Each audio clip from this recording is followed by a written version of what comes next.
Olá, boa noite. Cassiano Bittencourt pelo Visão Estrategista. Hoje, para a gente fazer a análise do primeiro trimestre de 2019 dos resultados da Suzano, papel e celulose.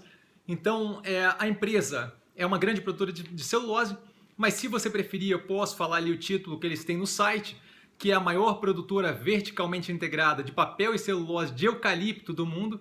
Mas como eu acho que é muita especificidade para poder dizer que ela é a primeira, eu prefiro simplesmente tratar ela como uma grande produtora de celulose.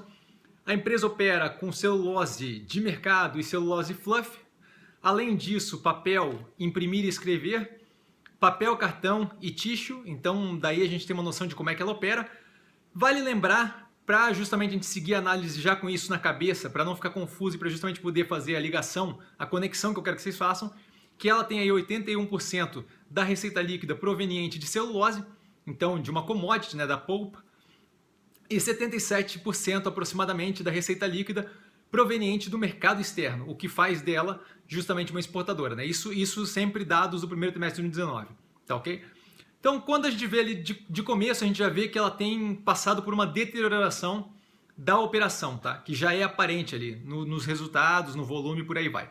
Primeiramente, olhando o volume, a gente vê que o volume de vendas tem uma queda forte, já vem caindo forte. Então, quando a gente compara ali primeiro trimestre de 2019 com o primeiro trimestre de 2018, a gente vê que é uma queda de 27,2%, então muito forte, muito relevante. Quando comparado o primeiro trimestre de 2019 com o quarto trimestre de 2018, o mais recente agora, uma queda de 17,7%. Isso, em geral, responsabilidade da celulose, que tem uma queda ali nessa mesma comparativa, né, respectivamente, comparado o primeiro trimestre com o primeiro trimestre de 2018 e primeiro trimestre de 2019 com o quarto trimestre de 2018, de 29,9% e, respectivamente, 17,1%. Então, assim, a empresa vem aí numa queda muito forte de volume. Além disso, quem não vende, não tem demanda, acaba produzindo menos, né? Porque não tem sentido de você ficar aumentando violentamente o estoque. Então, a produção também tem uma queda menor, mas ainda assim uma queda. A produção ali tem uma queda de 12% quando comparamos primeiro trimestre de 19 com primeiro trimestre de 18 e 15,5% quando comparado o trimestre atual de primeiro trimestre de 2019 com o quarto trimestre de 2018. Isso daí, se a gente parar para olhar, mostra ali justamente uma trajetória de piora consistente, né, progressiva. Passando para o segundo ponto, a gente vê o reflexo disso na operação. Então a gente vê ali uma receita líquida em queda de 15% quando comparada com o primeiro trimestre de 2018, de 21% quando comparada com o quarto trimestre de 2018, atingindo ali 5,7 bi, tá, de reais. O EBITDA caindo mais forte ainda, então 18% de queda no EBITDA quando comparado primeiro trimestre de 2019 com o primeiro trimestre de 2018 e 22% quando comparado com o quarto trimestre de 2018, atingindo ali 2,76 bi, um valor forte, mas ainda assim consideravelmente menor do que o que a gente tinha antes, né? E isso daí, uma queda pior no EBITDA frente à queda da receita líquida, acaba ocasionando claramente ali uma perda na margem, né? Uma queda na margem, e a gente vê a margem piorar para 48%, a margem EBITDA, frente a 50% do primeiro trimestre de 2018 e 49% do quarto trimestre de 2018, o que mostra para a gente novamente aquele ritmo de trajetória de piora contínua, não necessariamente uma piora muito agressiva, ali não quer a gente falar de margem, mas uma piora contínua, tá?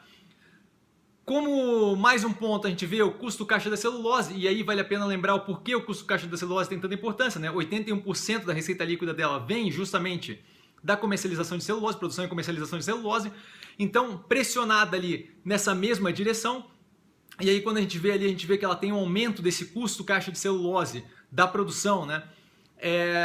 De 2,46% quando comparado com o quarto trimestre de 2018 e de 9% quando comparado com o primeiro trimestre de 2018. Então, novamente, a gente continua vendo aí uma trajetória, como os outros dois pontos antes. Esse é outro ponto que também segue uma trajetória que mostra justamente um caminho que a empresa está seguindo ali de deterioração das contas, e a alavancagem que vem aumentando também 3,4 vezes quando a gente fala alavancagem dívida líquida sobre EBITDA versus 3,2 vezes no quarto trimestre de 2018, isso daí quando falando em real, mas se a gente falar em dólar, a gente também vê uma trajetória ali de crescimento, tá? Como mitigador nessa questão do endividamento, da alavancagem, eu vejo ali que o custo médio dela, da dívida, é muito baixo, tá? É um custo bem competitivo, de 4,7% ao ano, então isso daí ajuda bastante. e a dívida está bem alongada, especialmente quando a gente vê ali comparativamente com aquele EBITDA que só nesse trimestre foi de 2,76 bilhões, mesmo com uma piora considerável, tá? Então isso daí acaba mitigando ali um pouco esse problema da alavancagem.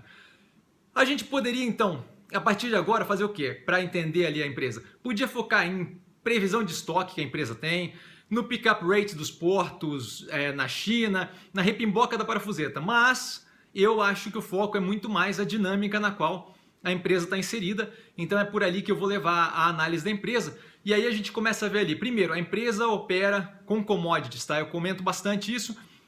A gente tem aí uma situação de possível desaquecimento global, vários pontos, vários fatores apontando nessa direção, e a gente vê ali que ela tem 81% da receita líquida focada em celulose, uma commodity tradeada globalmente, né? Negociada globalmente. Esse desaquecimento global, da economia global, deve trazer uma pressão negativa sobre o preço dessa commodity, que a gente já tem visto, inclusive, tá? E isso daí deve reduzir o faturamento da empresa, então isso daí é negativo para a empresa, é uma pressão a mais. O destino para onde ela envia os produtos dela, a gente também já viu ali antes que aproximadamente 77% da receita líquida vem do mercado externo, tá? Isso também falando de dados de primeiro trimestre. Então, assim, com o desaquecimento da economia global, a gente deve ver também uma redução na demanda, porque deve haver redução de produção, redução de consumo lá fora, então deve vir uma redução da demanda, o que deve reduzir o volume que ela vende, que é justamente essa trajetória que a gente já tem visto. Então, isso daí é mais um ponto negativo. Um terceiro ponto, o fato de ela ser uma exportadora doméstica. E aí, pô, Cassiano, o que tem de problema ela ser uma exportadora doméstica? O problema é que, assim, ela tem as receitas dela, em geral, provindas de moeda estrangeira, né? A gente viu ali 77% é receita líquida é mercado externo. Então, vem as receitas em moeda estrangeira. E o custo e despesa dela, em geral, muito atrelado a real. Tá, ok? Então, o Brasil, indo na direção aí de crescimento, uma direção de reforma estruturante, previdência, tributária, reformas microeconômicas, abertura comercial, a gente deve ver o quê? Um crescimento no Brasil, um fortalecimento do Brasil, tá? Isso somado a um mundo desaquecendo, a gente deve ver um fortalecimento do real frente às outras moedas de uma forma consideravelmente agressiva quando essas coisas começarem a andar, né?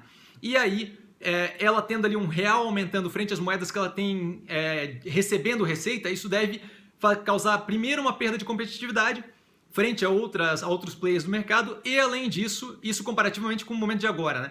E, além disso, um aperto das margens, o que também é outra pressão negativa ali para a empresa, não é algo, uma situação boa de se encontrar, né? E como último fator aí dessa dinâmica, o custo caixa da celulose, e aí novamente lembrando, por que o custo caixa da celulose, essa importância toda naquilo? Porque a empresa, 81% da receita dela vem justamente da receita líquida, vem justamente de celulose, tá? Então, assim, a gente vê ali que o custo caixa da celulose é composto por vários componentes, tá? Eu gostaria de dividir isso em duas partes, porque elas têm dinâmicas diferentes. Então, assim, a primeira parte é madeira, insumos e energia. A gente vê aí um Brasil que deve estar aquecendo, deve estar começando a engrenar. Com isso, a gente deve ver uma produção no país começar a aumentar.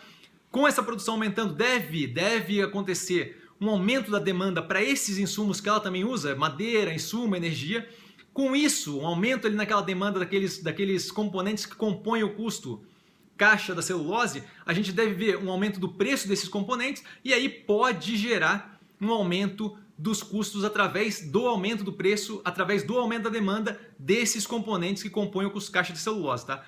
Esse daí pode ser, pode não ser, depende de como aquele mix ali vai funcionar. De qualquer forma, o custo fixo, que também é a segunda parte do componente do custo caixa da celulose, esse, com certeza, se você tem uma redução no volume, você tem uma redução no custo fixo por tonelada, uma redução da diluição do custo fixo por tonelada, então você tem naturalmente um aumento desse custo fixo do custo caixa da celulose ali quando a gente trata por quantidade, né? Então isso daí de fato vai ser uma pressão negativa, porque a gente tem desaquecimento global, da economia global, isso deve gerar, como a gente tem visto, uma redução no volume, a redução no volume faz com que eu produza, eu consiga diluir menos aquele custo fixo frente à produção que eu estou tendo, tá ok?